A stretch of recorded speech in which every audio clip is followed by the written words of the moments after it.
अच्छा, एक और खबर इसी से जुड़ी हुई आपको बता दूं, टीएमसी के निष्कासित विधायक और जनता उन्नयन पार्टी के अध्यक्ष हुमायूं कबीर ने ममता बनर्जी पर हमला कर दिया।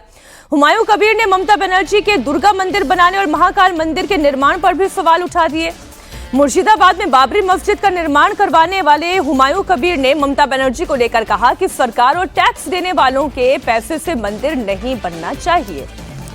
अच्छा, ममता बनर्जी अगर मंदिर बनाए तो गलत, अगर मस्जिद बनाती तो वो अच्छी हो जाती। हुमायूं कबीर को एक बात हुमायूं कबीर के लिए अच्छी हो जाती। हाँ। तब बीजेपी के लिए उन पर हमला करते मस्जिद को लेकर के। एक बयान सुना देते हैं, फिर चर्चा करते हैं। जितना खुशी मर्जी कर लीजिए, लेकिन वो गवर्नमेंट का पैसा में, टैक्स में, पैसा में नहीं होना चाहिए। महाकाल मंदिर बनाइए, वो जगन्नाथ बना लिया, फिर वो दुर्गावन कर रहा है, वो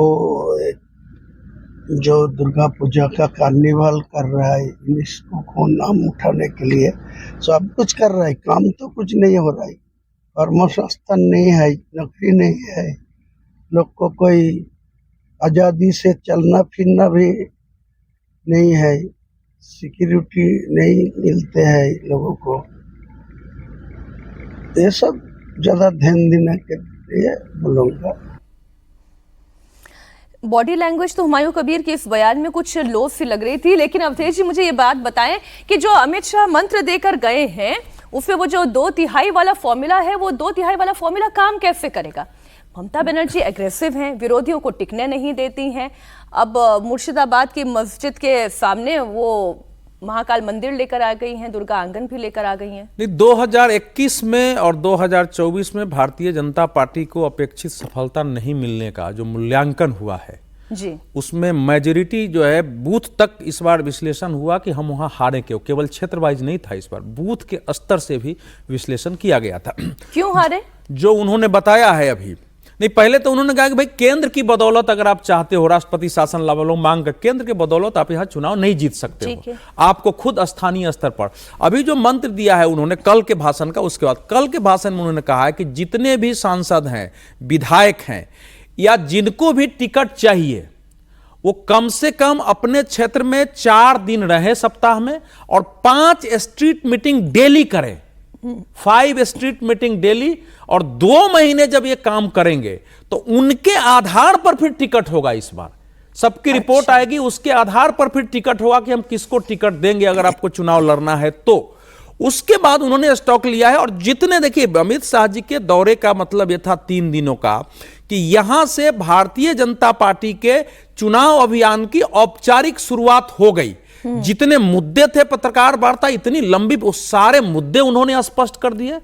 उसके पहले सांसदों विधायकों के साथ बैठक की है, फिर जो है कार्यकर्ताओं से के साथ संवाद किया है। तो एक जो होता है ना कि पहले से काम चलते हुए में अंतिम उसको एक स्वरूप दे देना। मुझे तालमेल वाली बात भी, लेकिन अमित शाह जो कर रहे हैं विनोद जी, दिलीप घोष और शुभेंदु अधिकारी को भी तालमेल बैठाना होगा। जंग जीतनी है तो तालमेल तो बैठाना होगा। प्रदेश अध्यक्ष है मौजूदा, उनका क्या नाम है, जो इस समय भाजपा के प्रदेश अध्यक्ष हैं बंगाल के, उनको भी तालमेल, उनके साथ भी तालमेल बिठाना होगा, क्योंकि दिलीप घोष उससे नाराज हैं।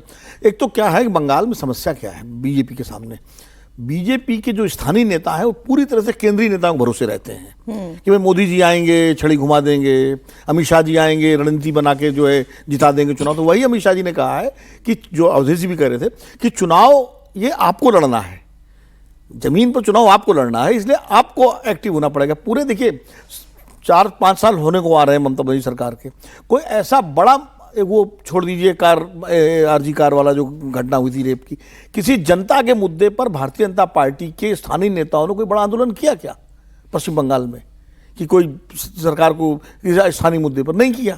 तो सबसे बड़ी समस्या वहां यही है। तो वही अमित शाह जी ने कहा कि भाई जनता के बीच जाइए, उनके मुद्दों पर आप सड़क पर उतरिए। अभी 2 महीने आपके पास हैं ये करने के लिए, क्योंकि 3 महीने बाद चुनाव है। तो अभी आप ये करिए, तो फिर आपकी रिपोर्ट जो आएगी कि कौन कितना एग्रेसिव होकर जनता के सवालों को उठा रहा है, तब हम उसके बाद टिकट देंगे। तो एक तरह से उन्होंने अपनी जो स्टेट इकाई है उसको एक्टिव किया है अमित शाह जी ने जाकर के 3 दिन रह करके। तो भाजपा बहुत गंभीर है पश्चिम बंगाल को लेकर। देखिए बिहार जीत लिया भाजपा ने, एनडीए, और अब पिछले जीत लिया कि सब सिंगल लार्जेस्ट पार्टी है वो, पहली बार पूरे उसमें।